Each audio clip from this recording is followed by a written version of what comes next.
Hello, and welcome to week 24 of Ari on TV. I'm Miss Jess. This week, there's something very important happening. Do you know what it is? It's Earth Day. Earth Day is a pretty important day for Unitarian Universalists. Our faith tells us to have respect for the interdependent web of all existence of which we are a part. And that's our seventh principle. It means we believe in caring for our planet Earth, the home we share with all living things. And Earth Day is the celebration of Earth and its interdependent web. How can we become people of the Earth is what this week's episode is all about.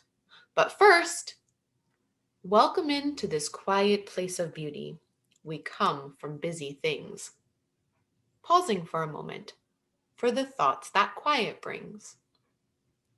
Our chalice lighter this week is Charlie. We light this chalice for the warmth of love, the light of truth, and the energy of action.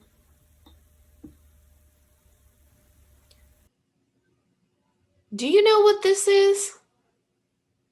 It's our planet Earth.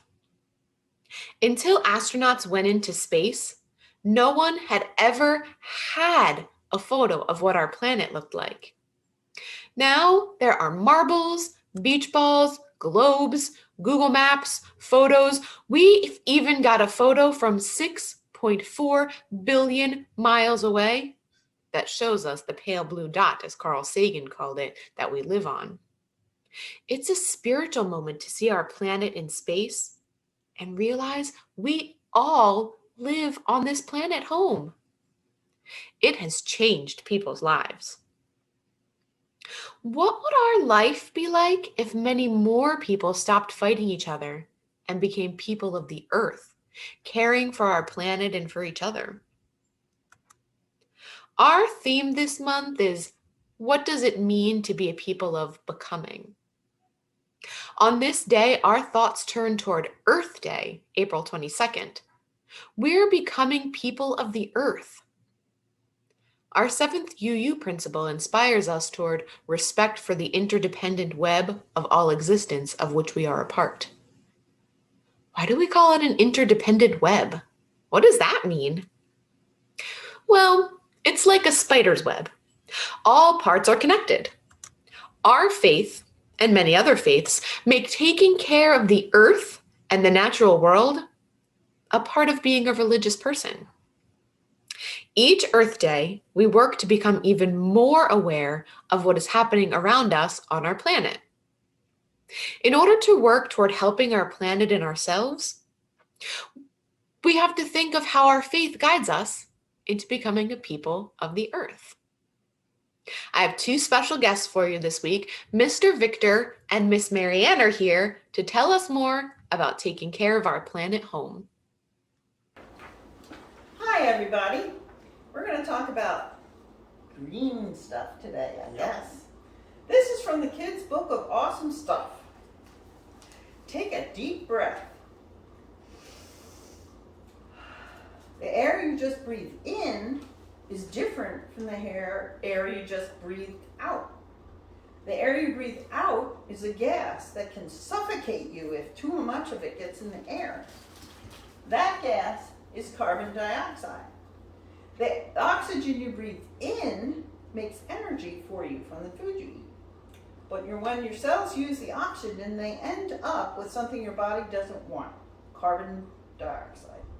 So your blood goes around to all your cells like a trash hauler, collecting the carbon dioxide and taking it to your lungs.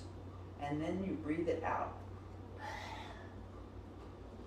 All night, all day, every creature on Earth breathes out carbon dioxide. Over and over. That's a lot of suffocating gas. A little carbon dioxide in the air is normal and safe. But if the air around you filled up completely with carbon dioxide, or even just halfway, you would suffocate. So with all the breathing out that goes on in the world, what keeps you from smothering under a thick cloud of carbon dioxide? What saves you? You are saved by something green. all over the planet. Marine plants on the land and in the ocean pull carbon dioxide gas out of the air by breathing it in themselves. The very same gas that can kill you is exactly what a green plant must have to live. Plants don't breathe with lungs like ours, of course. Instead, they breathe in the carbon dioxide through millions of invisible little holes on the underside of their leaves and on their stems. The tiny openings can close and open. Every time a leaf breathes in carbon dioxide, it also breathes out an equal amount of pure oxygen. That leaf is getting rid of oxygen it doesn't want. So the same oxygen that leaves breathe out is exactly what we need to breathe in. You can't live without it. You breathe in what leaves breathe out. So do slugs, crows, crocodiles, crickets, cats. Oxygen from plants travel on wind currents from faraway continents and oceans. It reaches you even when the trees around you have lost their leaves, or if you live in a place with no leaves at all, like a desert. Right this minute, you may be breathing oxygen from a rainforest in Costa Rica or a field of poppies in Turkey. What have you done about carbon dioxide, Victor? Well, there's a lot of ways that we can do things about carbon dioxide. You can switch to an electric car, which burns electricity. You can take and close down power plants that burn coal or oil or natural gas. You can put up solar and wind systems, geothermal, tidal, and other renewable technologies. So a renewable technology doesn't create carbon dioxide. When you see a power plant and the gas coming out of the stack, that gas is full of carbon dioxide. Right now, we're at 420 parts per million carbon dioxide. What does that mean? The actual safe level of carbon dioxide in our atmosphere is 350 million parts per million. So we have to get down. How do we do it? Good question. I personally, as Mr. Energy, worked on wind systems. I worked at the wind farm. Is that good to hold that there? Yeah. I worked at the wind farm in Atlantic City, which makes a lot of power without any fuel. The good thing about renewable technologies, this is the Galloway landfill, for instance. This produces electricity using the sun.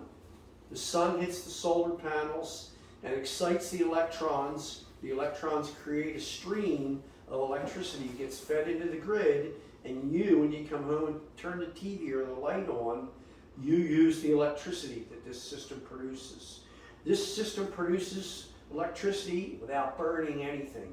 It takes sunlight and converts it into electrical energy.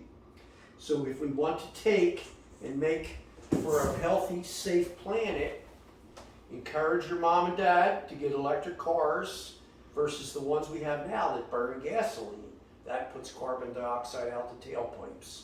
We're going to go, hopefully, in New Jersey by 2050 to an all renewable grid with a huge wind farm off the coast and more solar, and there's geothermal energy in the earth that we can pump up and use to generate electricity, again, without burning anything.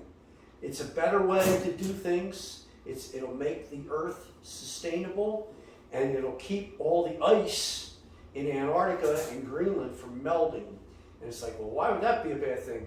Well, the ocean at one time was 200 feet higher when there wasn't ice in Antarctica and Greenland.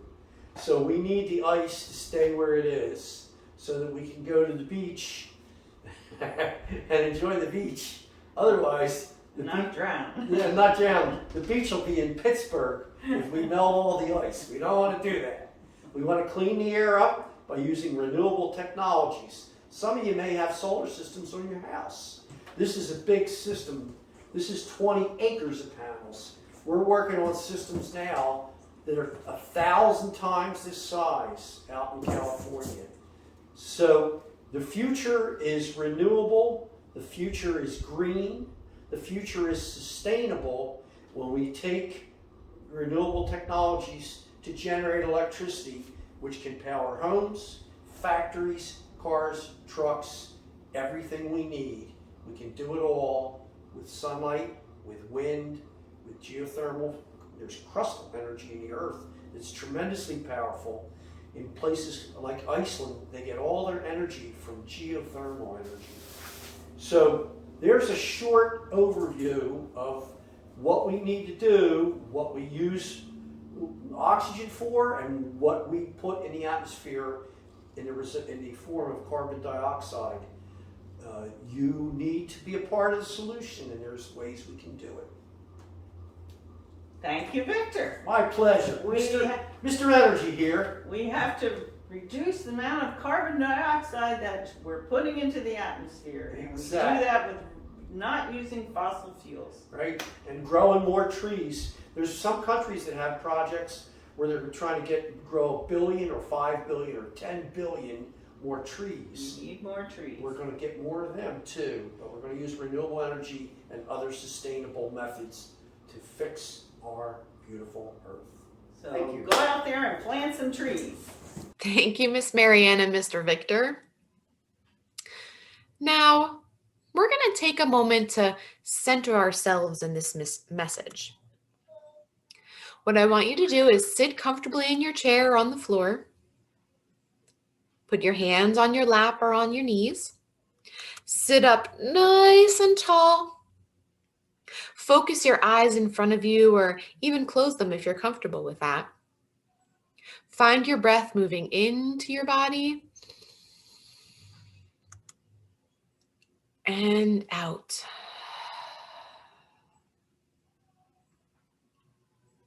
Breathe in and out. Now, imagine being outside. And if you're comfortable with doing so, close your eyes just for a moment. Take 3 more deep breaths.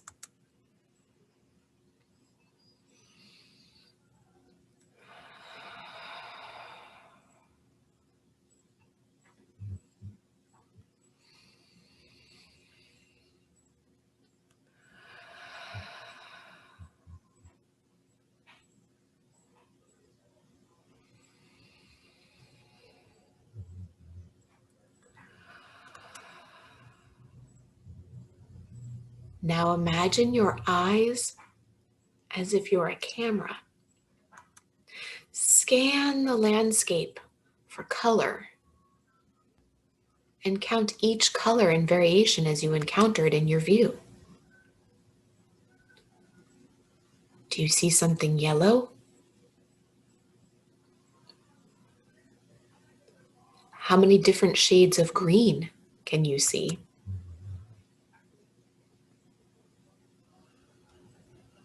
Any purples?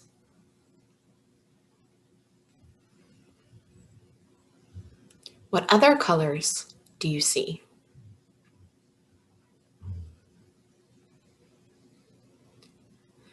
Think about how you can commit to noticing one new beautiful thing each day for the next week. On a walk, while running errands with your family, or even just looking out your window. I want you to return your focus back here with us. Wiggle your fingers, wiggle your toes. Open your eyes if you have them closed. And get ready for one of my favorite songs.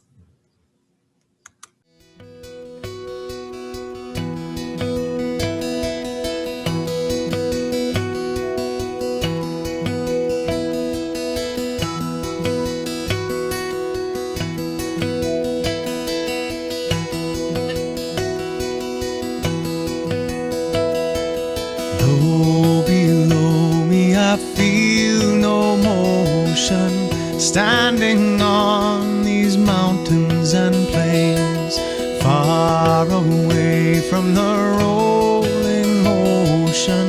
Still my dry land heart can say, I've been sailing all my life now, never harbor or port have I known. The wide universe is the ocean I travel, and the earth is my blue boat home.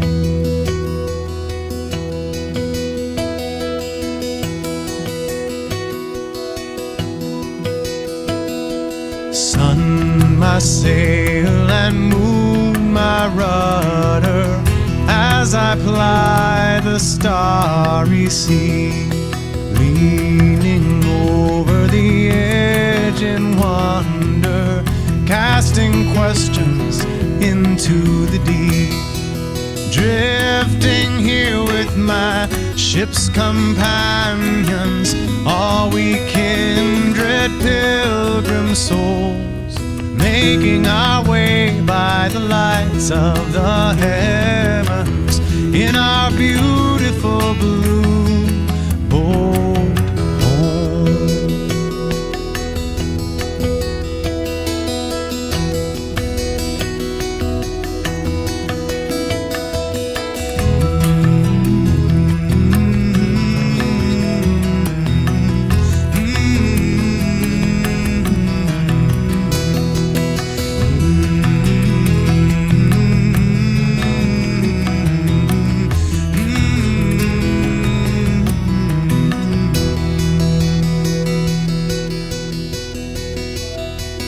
I give thanks to the waves upholding me, hail the great winds urging me on, greet the infinite sea before me, sing the sky my sailor's song. I was born upon the fathoms, never harbor or port have I known. The wide universe is the ocean I travel, and the earth is my blue boat home. The wide universe is the ocean I travel, and the earth is my blue boat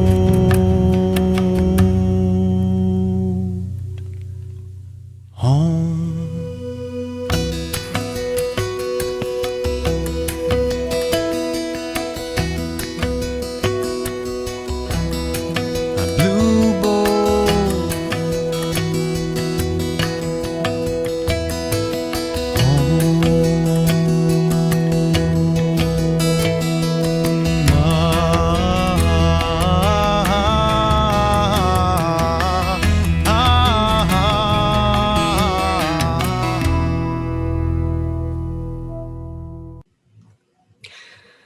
That's it for our show this week. I hope you know how important it is to be a caretaker for our planet, especially right now with climate change and pollution putting our beautiful home in danger. Your voice and your actions are desperately needed. Remember to check out our virtual RE Learning Lab for more ways you can help our planet and become a person of the earth. Will you say the words with me for extinguishing our chalice? We extinguish this flame, but not the light of truth, the warmth of community, or the fire of commitment. These we carry in our hearts until we are together again. Until next time, blessed be my loves.